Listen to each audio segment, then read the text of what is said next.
Assalomu alaykum obunachilar. Mana bugun goji haqida gaplashamiz. Gojini tarkibiga keladigan bo'lsak, 21 ta mikroelementi bor. Kaliy, kalsiy, magniy, sink, selen, germaniy. Germaniy degan juda bir yaxshi. Bu onkologik hujayralarni rivojlanib ketishiga yo'l qo'ymaydi, bloklab turar ekan. Bu onkologik hujayra har bir insonda borda. 18 ta aminokislota.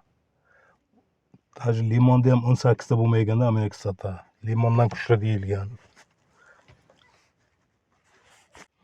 Asallar sutidan ham kuchli deyilgan. Keyin 8 ta polisaxarid bor, 8 ta monosaxarid bor, 8 ta bikarotin degan moddalari bor tarkibida.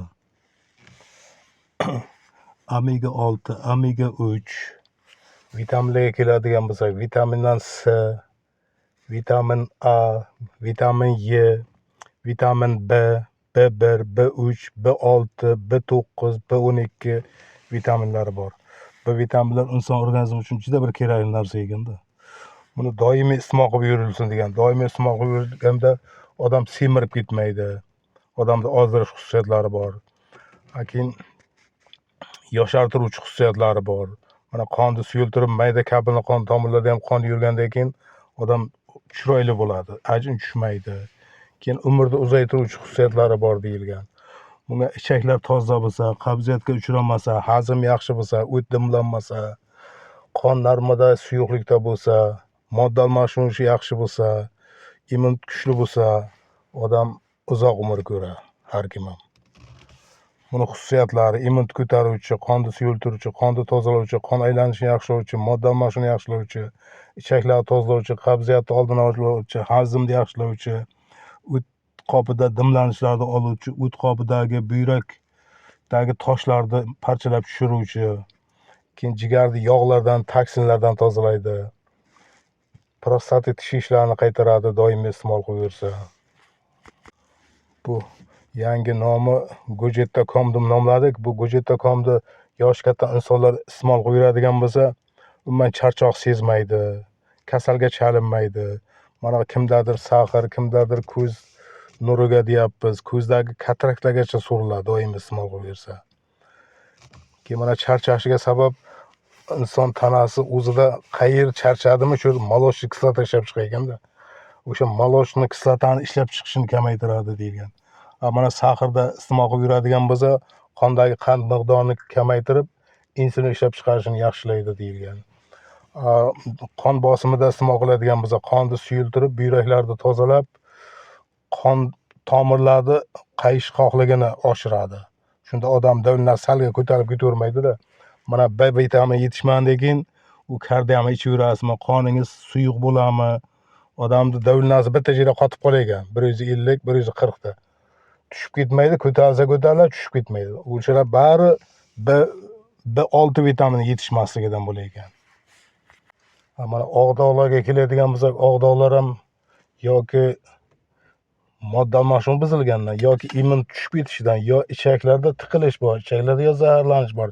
O'shani hisobidan og'doqlar paydo bo'ladi. Yuzda anavlar, qizil toshmalar, oq toshmalar, hozir qora degani ham chiqdi, qora toshma. Men uni meditsinada ko'rmaganman. Ko'plar uchiryapti-da menga shunaqa qora dog'ni ham davolaydimi deb. Mana suyak yemirishlari, даже mana grijlarda ham hozir ichda dimlanishidan, hazmda buzilganidan chiqyapti meditsinada. Buni ichib yurib, kayfiyatingizni yaxshi qilib yursangiz, ichingiz qotmasa, hazm yaxshi bo'lsa, har qanday kasallikka o'tib bilasiz. Har qanday kasallik. U saxar bo'ladimi, boshqasi bo'ladimi? Даже mana onkologiyada ham iste'mol qilib kelgan odamlar bor, kimdir onkologiyaga chalinib ximiya terapiya o'tiribdi. Ular ham обязательно ichish kerak. To'g'ri tanadagi ximiyani chiqarib yurish uchun. Onkologiyaga chalinmagan odam iste'mol qiladigan bo'lsa, onkologiyaga umuman chalinmaydi. Boya aytdimmi, tarkibida germaniy degan elementi bor. Onkologik hujayralarni bloklab turadi. Endi bu yoshlarimiz uchun iste'mol qilishini aytadigan bo'lsak, mana yoshlarimiz mana farzand ko'raman degan plan qilib turgan yoshlar, masalan 1-2 oydan keyin, 1 oydan keyin to'yim bo'ladi, turmush quraman yoki uylanaman deb turgan yigit qizlarimiz iste'mol qilish kerak. Chunki bulardan tug'ilgan farzand hech bir kasallikka chalinmaydi deyapti. Bu haqida Xitoyda eksperiment ham o'tkazishdi. O'zimizdachi teskarisi.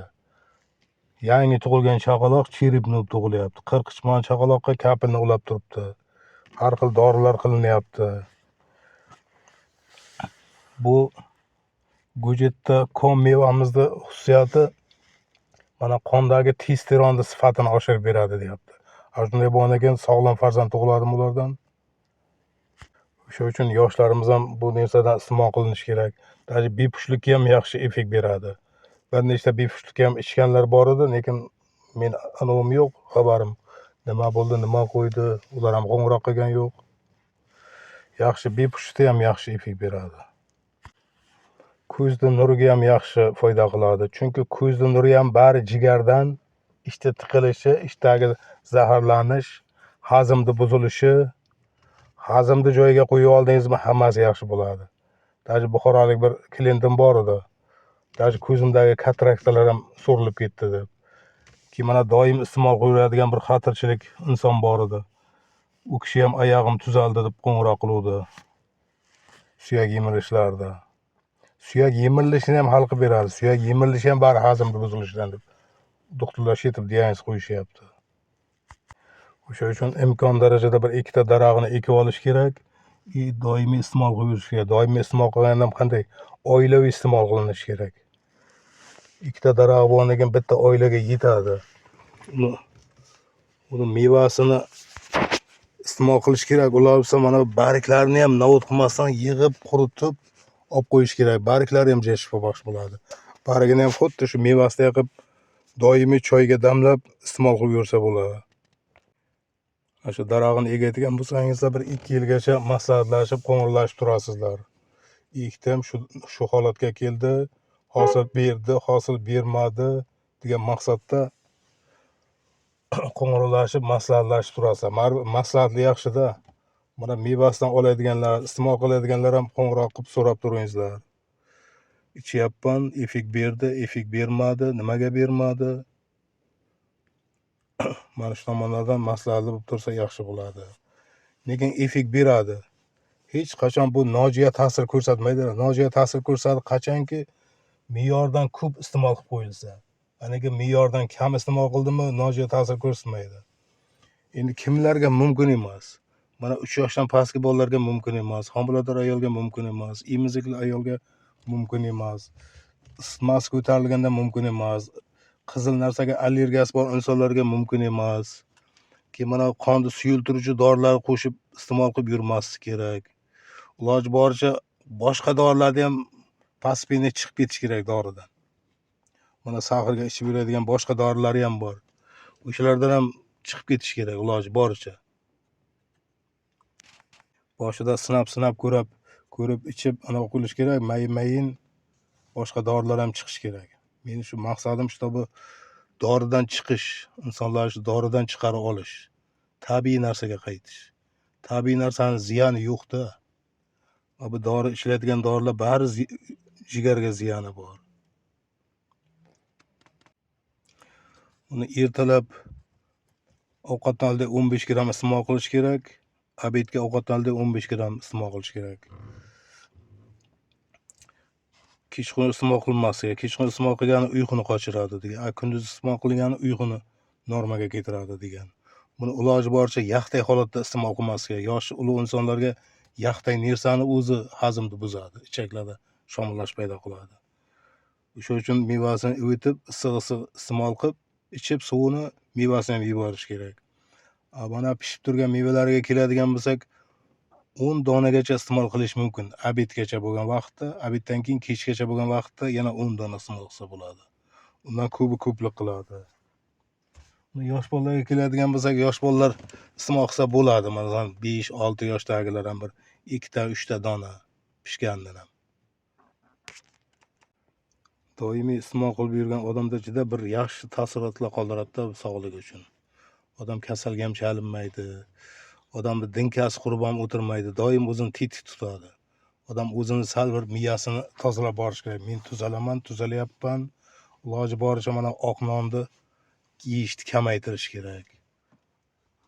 Qora nonga o'tish kerak yoki bo'lmasam kepa qo'shib yeb iste'mol qilishni o'rganish kerak. hazm buzilmasligi kerakda. Hazm buzilishini mana e'tirof turgan bilan og'zingizdan achqintil ta'm keldimi, bilingki ichingizda ichaklarda buzilish bor, achish bor. Ichak yegan ovqatlarda zaharlanish bor. O'sha uchun ehtiyot bo'lish kerak. Ishni yaxshi tozalab yurish kerak doim. Mayli, e'tiborlaringiz uchun rahmat. Kasal bo'lmangizlar, doim sog' bo'lingizlar. Doim vaqtiga bir me'yorda iste'mol qilib yuringizlar. Qiziqingizlar, juda bir yaxshi narsa bu. Tabiiy.